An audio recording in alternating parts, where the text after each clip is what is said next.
بسم الله الرحمن الرحيم.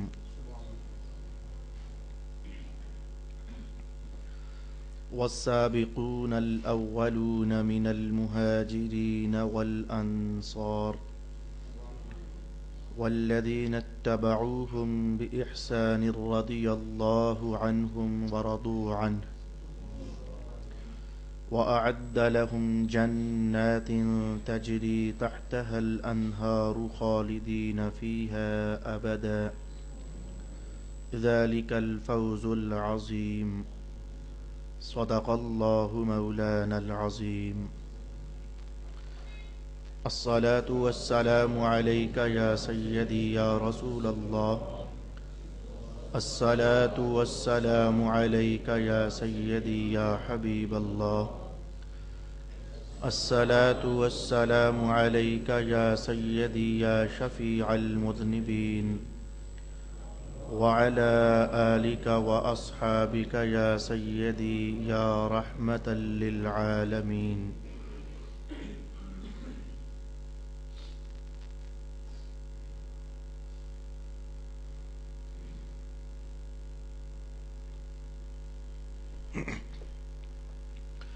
اللہ رب العالمین نے رسول پاک صلی اللہ علیہ وآلہ وسلم کے اصحاب اور جان نثاران غلام ان کا حوالہ سورہ توبہ میں ارشاد فرمایا ہے. تلاوت کردہ آیہ کریمہ کا ترجمہ گزشتہ نشست میں ہم سماعت کر چکے ہیں. صحابہ کا عنوان اللہ تعالی نے قائم فرمایا. آج اس نشست نمبر 2 میں اسی عنوان کو کچھ اور مزید آگے لے جانا چاہیں گے.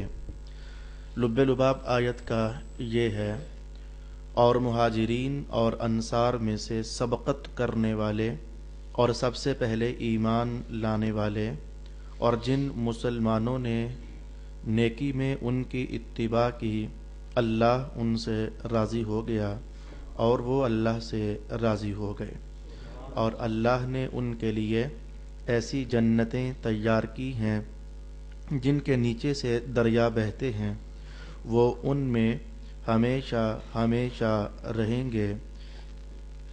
یہی بہت بڑی کامیابی ہے. صدق اللہ مولانا العظیم. آج ہم اس نشست میں یہ چیز سماعت کرنا چاہیں گے کہ یہ جو سابقون اولون کا ٹائٹل اللہ تعالی نے کچھ صحابہ اکرام کے لیے قائم کیا ہے، ان سابقون اولون سے کون سے لوگ اور کون سے صحابہ مراد ہیں؟ بھائی آیت یہ کہہ رہی ہے کچھ صحابہ وہ ہیں جو ایمان لانے میں سب سے پہلے تھے، سبقت کر چکے تھے، اور کچھ صحابہ وہ ہیں جو ایمان لانے میں ان میں زمانی تأخر واقع ہوا ہے، وہ بعض کے زمانوں میں انہوں نے اسلام قبول کیا. تو اسلام قبول کرنے اور نہ کرنے میں ظاہر ہے کہ یہ بات ویسے بھی ذہن فوراً قبول کرنے کے لیے تیار ہے کہ ہر صحابی ایک ہی دن میں تو ایمان نہیں لے آیا تھا. کوئی مکہ ہی میں ایمان لے آئے، کوئی مدینہ میں آ کر ایمان لائے، کوئی پہلی ہجری میں، کوئی دوسری ہجری میں، کوئی تیسری ہجری میں. الغرض جب تک رسول پاک صلی اللہ علیہ وآلہ وسلم اپنی حیات ظاہریہ کے ساتھ اس دنیا میں جلوہ فرما رہے، صحابیت قائم رہی، صحابہ مزید سے مزید بنتے چلے گئے.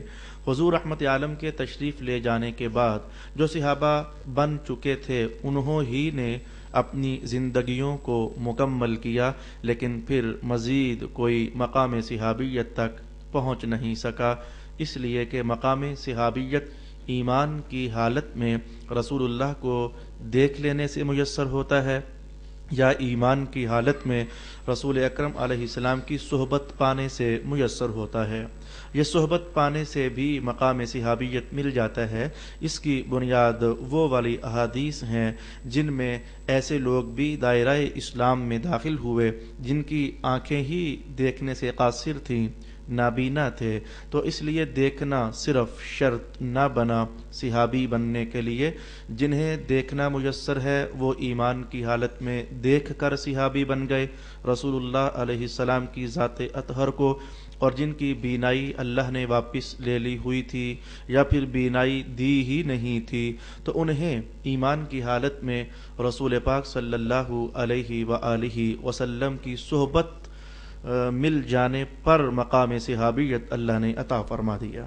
آج اس وقت میرے سامنے ابن جوزی کی زاد المسیر کے کچھ حوالہ جات ہیں، طبقات ابن سعد کے کچھ حوالہ جات ہیں۔ آئیے ہم یہ چیز دیکھیں کہ سابقون اولون مہاجرین میں سے بھی ہیں اور سابقون اولون انصار میں سے بھی ہیں۔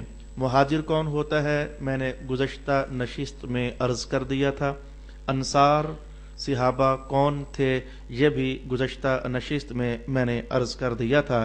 آئیے اس سلسلے میں جو پہلا قول کیا گیا کہ اس آیت میں سابقون صحابہ کون ہیں، سابقون صحابہ اس آیت میں جن کا ذکر کیا گیا ہے وہ کون ہیں، اس سلسلے میں پہلا قول جو میں آپ کی خدمت میں لانا چاہوں گا اسے حضرت ابو موسیٰ اشعری نے اختیار فرمایا، سعید ابن مسیب نے اختیار کیا، ابن سیرین اور حضرت امام قتادہ نے اختیار کیا۔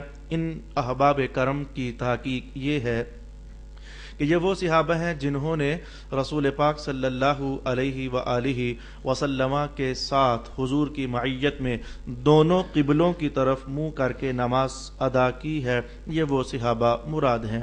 بھئی دونوں قبلوں سے کیا مراد ہے؟ جب تک دوسرے سپارے کی وہ آیات نازل نہیں ہوئی تھیں جس میں قبلہ بدلنے کا حکم اللہ نے جاری کیا، تو اس سے پہلے رسول پاک علیہ السلام بیت المقدس کی طرف منہ کر کے تو نماز ادا کیا کرتے تھے۔ پہلے انبیاء کے لیے بھی جو قبلہ تھا وہ بیت المقدس ہی تھا، ان کی اقوام اور ان کی امتیں بیت المقدس کی طرف منہ کر کے ہی نماز ادا کیا کرتی تھیں، تو رسول پاک علیہ السلام بھی اول جب تک قبلہ بدلا نہیں تھا تو بیت المقدس ہی کی طرف منہ کر کے نماز ادا کیا کرتے تھے۔ مکہ میں رسول اللہ کے نماز کی کیفیت کچھ یوں ہوتی کہ مثال کے طور پر جیسے کہ یہ بیت المقدس ہو تو یہ مکہ کا حرم ہو، تو رسول اللہ کعبہ کو پیٹھ کر کے تو بیت المقدس کو منہ نہیں کیا کرتے تھے، بلکہ آپ کعبہ شریف سے بھی ادھر کھڑے ہوتے تھے، قبلہ بیت المقدس ہی ہوتا، لیکن درمیان میں وہ خانہ کعبہ کی جو چھوٹی سی عمارت ہے وہ بھی آ جایا کرتی تھی۔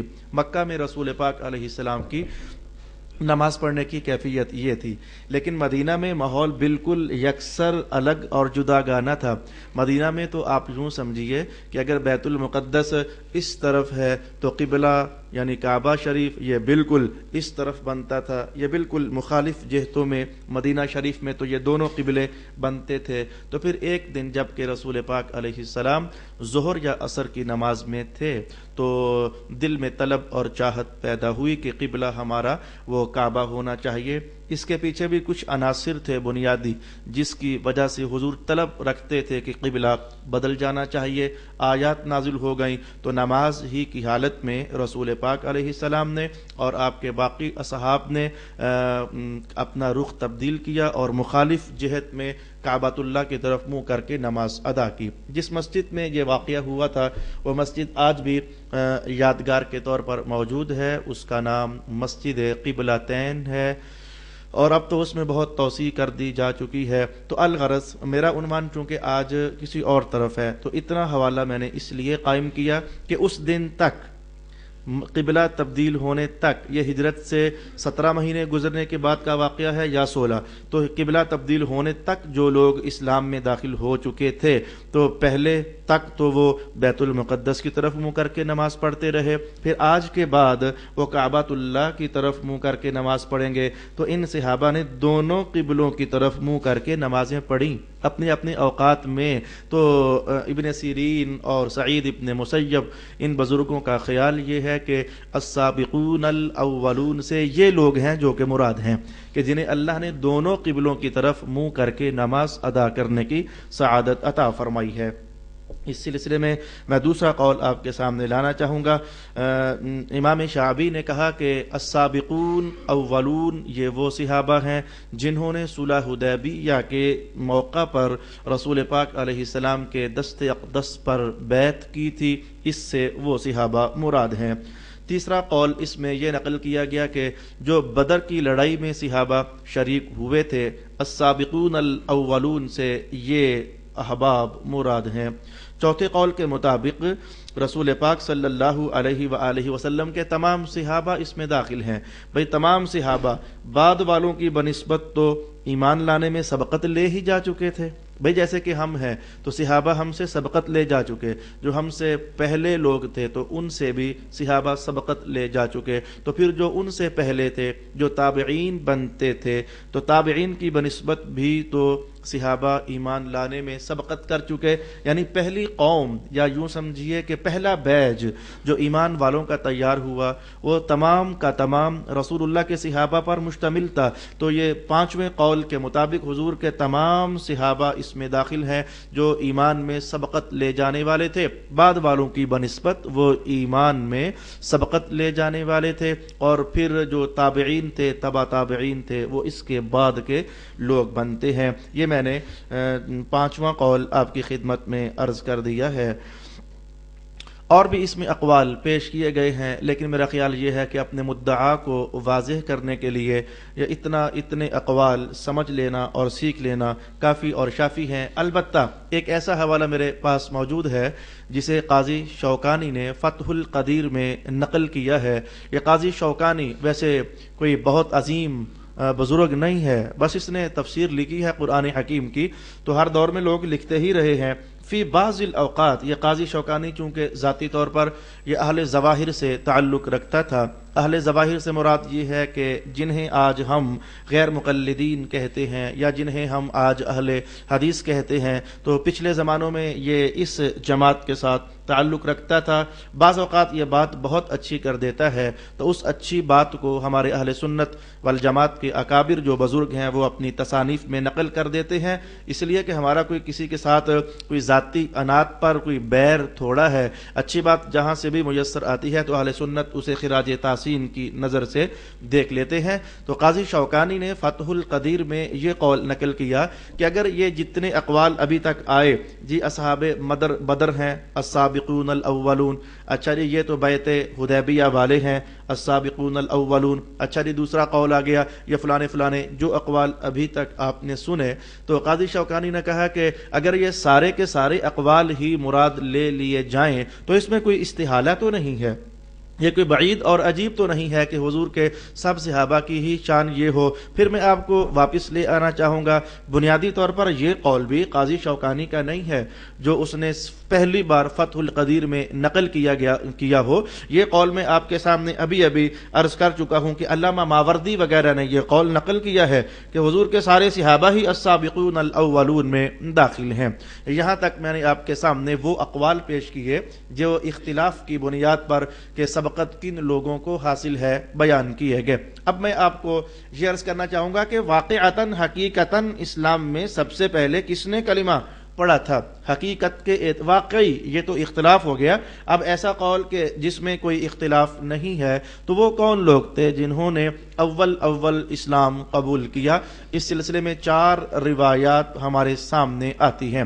ایک حدیث کے الفاظ یوں ہیں کہ سب سے پہلے حضرت ابو بکر صدیق نے اسلام قبول کیا تھا۔ دوسری روایت کے مطابق حضرت علی المرتضیٰ ہیں جنہوں نے سب سے پہلے اسلام قبول کیا تھا۔ تیسری روایت میں یہ الفاظ بھی آئے ہیں کہ حضرت سیدہ خدیجۃ الکبریٰ رضی اللہ عنہا نے سب سے پہلے اسلام قبول کیا تھا۔ اور چوتھا قول جو روایات اور احادیث میں موجود پایا گیا اس میں حضرت زید بن حارثہ رضی اللہ تعالی عنہ کا اس میں گرامی آتا ہے۔ یہ 4 روایات ہیں جن میں یہ بیان کیا گیا کہ سب سے پہلے اسلام کس نے قبول کیا۔ اب یہ جو 4 کی 4 ہیں یہ چاروں کی چاروں صحیح ہیں، اور ان چاروں کے چاروں پر اہل سنت والجماعت اعتماد بھی رکھتے ہیں اور جیسے کہا گیا ویسے مانتے بھی ہیں. تو سب سے پہلے تو کوئی ایک ہو سکتا ہے، یہ چاروں کو سب سے پہلے کہنا کہ اسلام انہوں نے قبول کیا، اس سے مراد کیا ہے؟ اس میں فن حدیث کے حوالے سے ایک لفظ استعمال ہوتا ہے مطابقت بین الاحادیث، یا یوں کہیے تطبیق بین الاحادیث، یا یوں کہیے موافقت بین الاحادیث، کہ جب 2 یا 3 یا 4 حدیثیں عنوان اور موضوع کے اعتبار سے آپس میں مخالف ہو جائیں تو پھر ذرا ٹو لگانی چاہیے کہ یہ ان میں مخالفت ہے یا مخالفت نہیں ہے، تو کسی ایسے نتیجے پر پہنچنا جس کے بعد سمجھ آ جائے کہ لگتا ہے کہ یہ حدیثیں آپس میں مخالف ہیں لیکن غور کیا جائے تو مخالف نہیں ہیں، اس پروسیس کو فن حدیث میں تطبیق کہا جاتا ہے، مطابقت اور موافقت کہا جاتا ہے. 4 حدیثیں آئیں کہ جن میں کہا گیا یہ سب سے پہلے مسلمان یہ ہیں، سب سے پہلے مسلمان یہ ہیں، سب سے پہلے مسلمان یہ ہیں. محدثین نے ان میں یوں موافقت پیدا فرمائی ہے کہ بالغ لوگوں میں، بالغ مردوں میں سب سے پہلے ابو بکر نے اسلام قبول کیا، تو بالغوں کے اعتبار سے پہلے نمبر پر اسلام لانے والے ابو بکر ہیں. خواتین اسلام میں سب سے پہلے اسلام سیدہ خدیجۃ الکبریٰ نے قبول کیا، تو خواتین کی دنیا میں تو سب سے پہلے وہ بنتی ہیں. اچھا، وہ بچے جو ابھی نئے نئے جوانی کی طرف بڑھ رہے تھے ان میں حضرت علی المرتضیٰ کا نام سب سے پہلے آپ پاؤ گے. تو بچوں کی دنیا میں جو شعور کی طرف بڑھ رہے تھے ان میں سب سے پہلے اسلام قبول کر لیا حضرت علی المرتضیٰ نے. اور جو غلام ہوتے تھے مکہ اور مدینہ کے ماحول میں، غلام یہ عرب کے ماحول میں بلکہ غلاموں کا ہونا یہ تو ایک روٹین تھا، تو غلاموں کی دنیا میں سب سے پہلے حضرت زید بن حارثہ رضی اللہ تعالی عنہ نے اسلام قبول کیا تھا.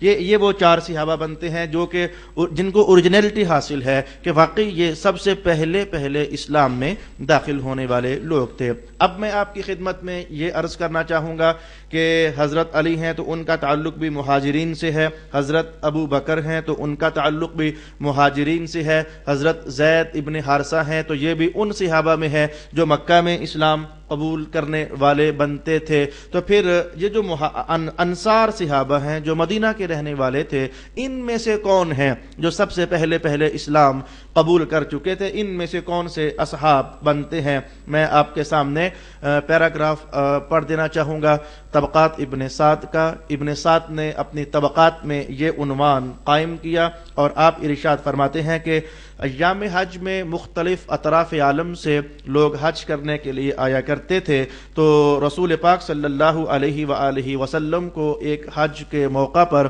6 لوگ ملاقات کے لیے حاضر ہوئے. تو رسول پاک علیہ یہ حج وہ حج ہے جو کہ اسلام کا حج نہیں، اسلام میں تو حج پھر بعد میں نازل ہوا، یہ وہ حج ہے جو زمانہ جاہلیت میں لوگ کیا کرتے تھے، جو اس حج کا حوالہ قائم کیا جا رہا ہے.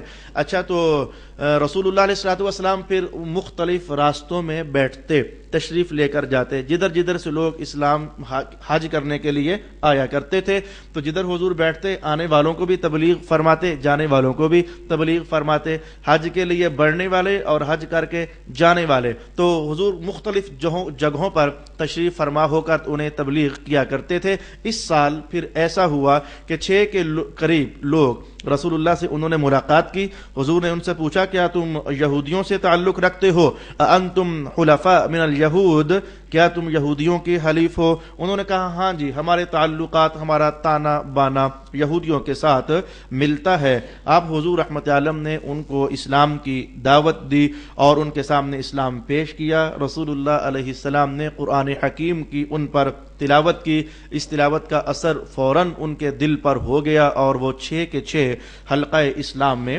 داخل ہو گئے. ان 6 کے نام اسماء گرامی میں آپ کی خدمت میں عرض کر دینا چاہوں گا. شاید آپ کا عملی زندگی میں اس عنوان سے کوئی تعلق نہیں ہوگا کہ ہمیں ان صحابہ سے کیا لگے جی جو پہلے اسلام قبول کر چکے، ہم نے کون سا کوئی کچھ ان کے متعلق کرنا ہے. جی ہاں، واقعی ایسا ہے کہ عملی دنیا میں شاید آپ کو کچھ بھی نہ لگے اس عنوان سے جو کہ میں آپ کو کہہ رہا ہوں. تو کیا ایسا بھی نہیں ہے یہ قرآن جو عنوان چھیڑے اس عنوان کا تقاضا ہے کہ تھوڑا سا تو اسے تفصیل سے دیکھ لیا جائے.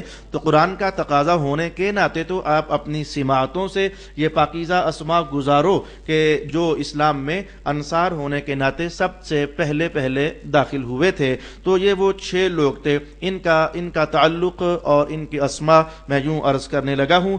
بنو نجار میں سے حضرت اسعد بن زرارہ رضی اللہ تعالی عنہ ان 6 میں ایک یہ تھے. اور عوف بن الحارث یہ بھی بنو زرارہ ہی سے بنو نجار ہی سے تعلق رکھتے تھے. 2 صحابہ. اور قبیلہ بنو زریق میں سے حضرت رافع بن مالک تھے. یہ 3 ہو گئے. اور قبیلہ بنو سلمہ میں سے قطبہ بن عامر بن حدیدہ یہ 4تھے صحابی تھے. اور بنو حرام میں سے عقبہ بن عامر یہ بڑے معروف صحابی ہیں. حدیث پڑھنے والے اس نام سے نا آشنا نہیں ہیں. ہر کہیں جا کر کے تو حضرت عن عقبہ بن عامر رضی اللہ تعالی عنہ یہ روایات ان سے بہت نقل کی جاتی ہیں.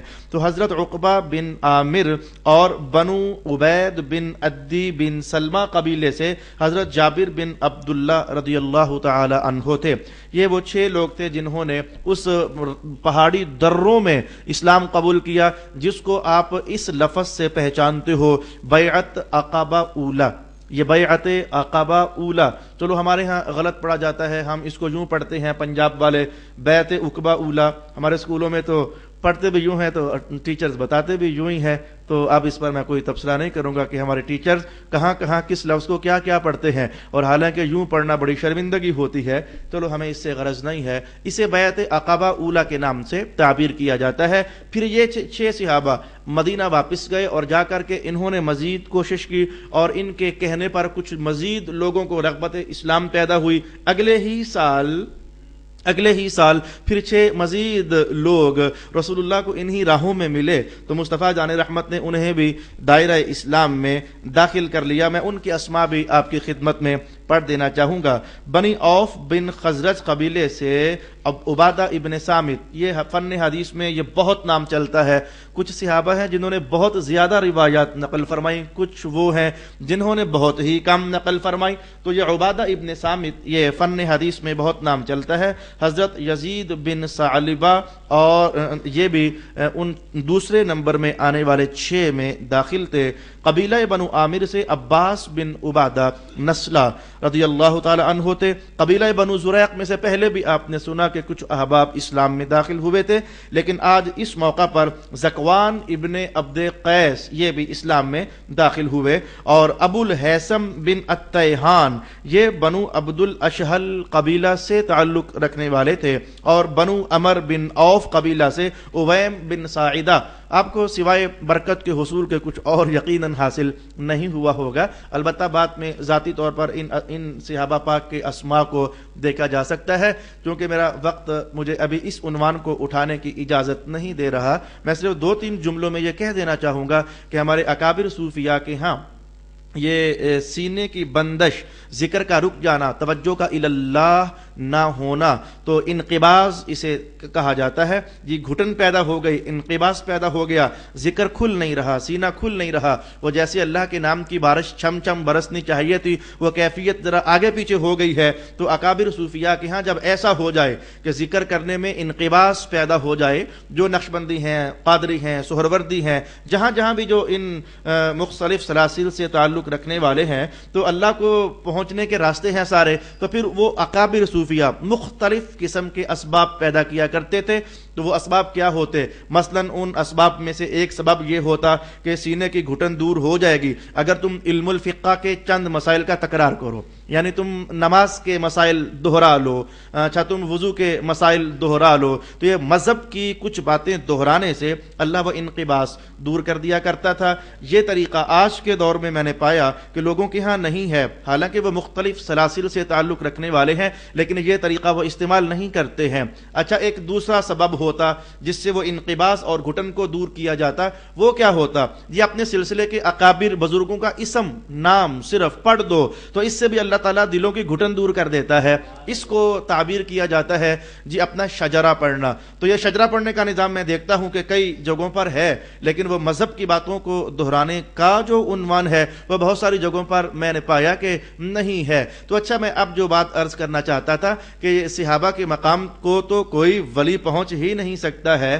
اگر اولیاء کے اسماء میں اللہ نے اتنی برکت رکھی ہوئی ہے کہ ان کا اسم پاک پڑھ لیا جائے تو اللہ تعالیٰ وہ سینے کی گھٹن دور کر دیتا ہے، تو میں کہوں گا کہ آج کی نشست میں یہی عنوان ذرا ذہن میں رکھ لو۔ ہمیں عملی زندگی سے اگرچہ کوئی تعلق نہیں، لیکن صحابہ کے نام سے اللہ سینوں کی گھٹن تو دور فرما دے گا نا۔ ان پاکیزہ ناموں سے اللہ رب العالمین کا نور نازل ہوتا ہے۔ اگر نہیں سمجھے اب بھی تو میں کہہ دینا چاہوں گا کہ کیا اللہ تعالیٰ نے خود قرآن حکیم میں ارشاد نہیں کیا ہے کہ اللہ تعالیٰ پہلے لوگوں کے ذکر سے اے لوگو تمہیں ہدایت عطا فرماتا ہے؟ تو پہلے لوگوں کا ذکر کر دینا، کم از کم اتنا ہی کہ ان کا نام لے لینا، یہ اس پر قرآنی نص میرے پاس موجود ہے، 5واں سپارہ ہے، رکوع نمبر 2 ہے، وہاں جا کر کے تو یہ پڑھا جا سکتا ہے۔ یرید اللہ لیبین لکم ویہدیکم سنن الذین من قبلکم، تو یہاں یہ عنوان قائم کیا گیا ہے۔ الغرض میں نے آپ کو یہ کہنا چاہا کہ بالکل ہی آپ ٹھنڈے نہ ہو جانا کہ آج تو ہمارے مطلب کا عنوان ہی نہیں ہے۔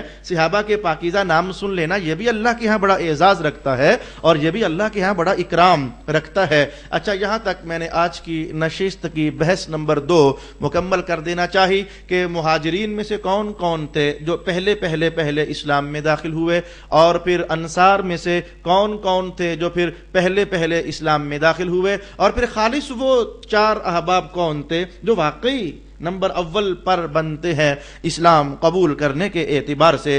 چونکہ اس سبق میں اور اس آیت میں ہمارے سامنے جو 2 طرح کے ٹائٹل ہیں، ایک ٹائٹل صحابہ کا السابقون الاولون، اور دوسری طرح کا ٹائٹل صحابہ کے لیے پھر ان سابقون کے بعد جو لوگ اسلام میں داخل ہوئے تھے وہ ٹائٹل۔ تو آج میں جو ٹائٹل نمبر اول ہے اس پر 1-2 روایات آپ کی خدمت میں عرض کر دینا چاہوں گا۔ انصار صحابہ اور مہاجرین صحابہ، یاد رکھیے کہ جب مہاجر کہیں گے تو وہ مکہ کے سارے صحابہ اس میں داخل ہیں اور جو ہجرت سے پہلے اسلام قبول کر چکے تھے، اور اگر ہم انصار کہیں گے تو ہجرت کے علاوہ جو مدینہ میں رہنے والے تھے وہ سارے کے سارے اس میں داخل ہو جائیں گے۔ تو سارے مہاجرین اور سارے انصار، ان کے متعلق آئیے ہم ایک روایت سماعت کرنا چاہیں گے۔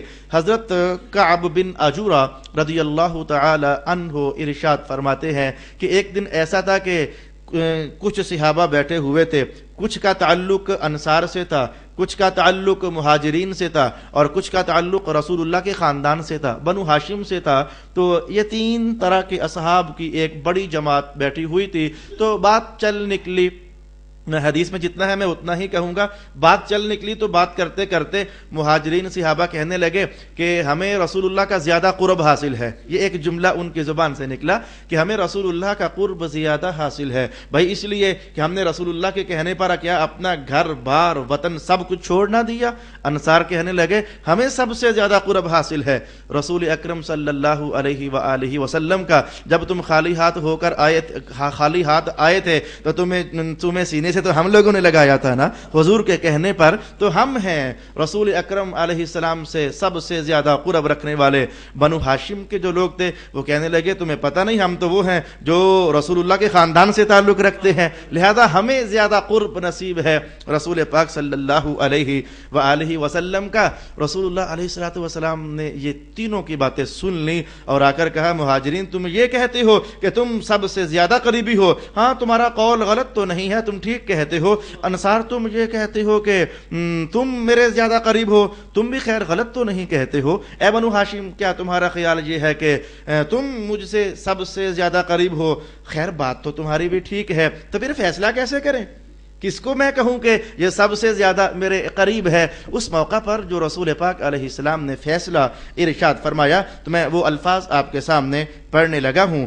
رسول اللہ علیہ السلام نے فرمایا کہ اے انصار تمہارا تو میں بھائی لگتا ہوں، تم میرے بھائی لگتے ہو، میں تمہارا بھائی لگتا ہوں۔ انصار نے اتنا سنا تو وہ ہمارے خوشی کے کھڑے ہو گئے، کہنے لگے قد فزنا بالسبقۃ، یہ ہم جیت گئے، ورب الکعبہ، کعبہ کے رب کی قسم، حضور کے اس جملے نے بتا دیا کہ ہم جیت گئے ہیں۔ اچھا جی، پھر رسول اللہ علیہ السلام نے جو انصار سے مہاجرین صحابہ تھے ان کے بارے میں رسول اکرم صلی اللہ علیہ وآلہ وسلم نے فرمایا کہ مکہ والو میں جو ہوں نا میں تم میں سے ہوں۔